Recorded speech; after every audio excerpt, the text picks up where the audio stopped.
Hey everyone, this is Ray Carcillo, and today we are looking at Dead Rising 2 Case West, exclusively for the Xbox 360.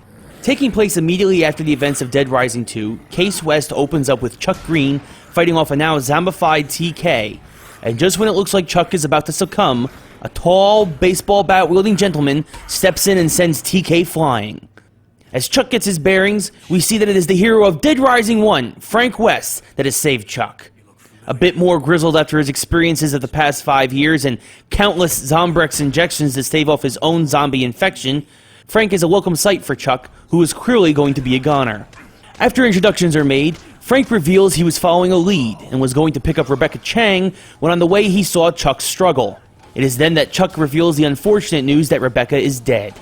Frank, dejected, tells Chuck he is headed to a Phenotrans facility to still follow up on his lead.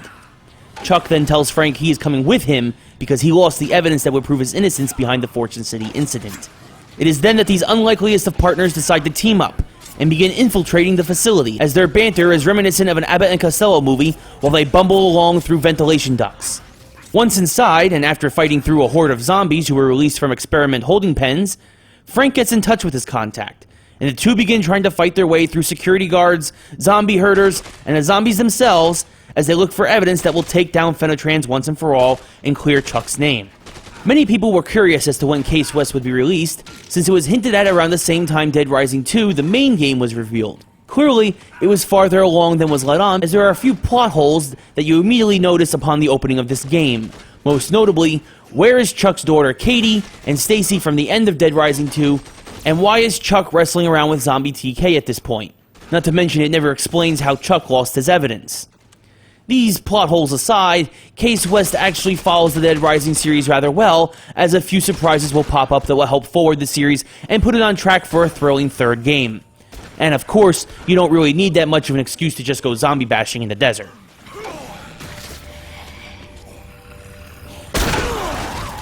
The graphics for Case West are just as good as the main game, and the voice acting is great as well, as Peter Fleming returns as Chuck and TJ Rotolo returns to reprise his role as Frank.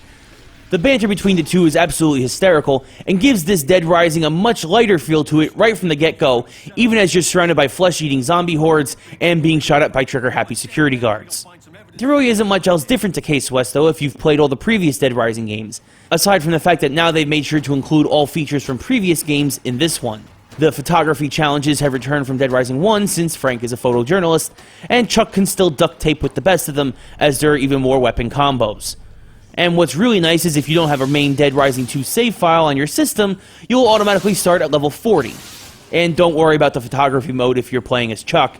He gets a nice little disposable camera he can use whenever he wants. Another nice thing about Case West is that there is a more clear linearity to the gameplay, so you're not just randomly running around trying to find survivors and cursing to yourself as you get the C or D ending because you just didn't know where to go.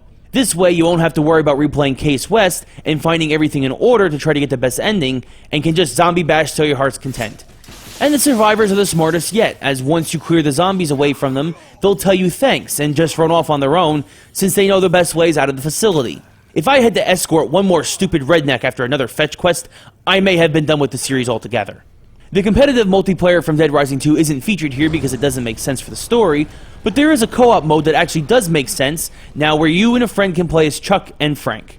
You can even have someone join in mid-game to help you fend off the flesh-eating masses. When all is said and done, if you just can't get enough zombie bashing and are looking to see Frank West back in action as Capcom begins building a bridge for a third Dead Rising, then this 4 or 5 hour zombie slaughtering romp will be 800 Microsoft points well spent.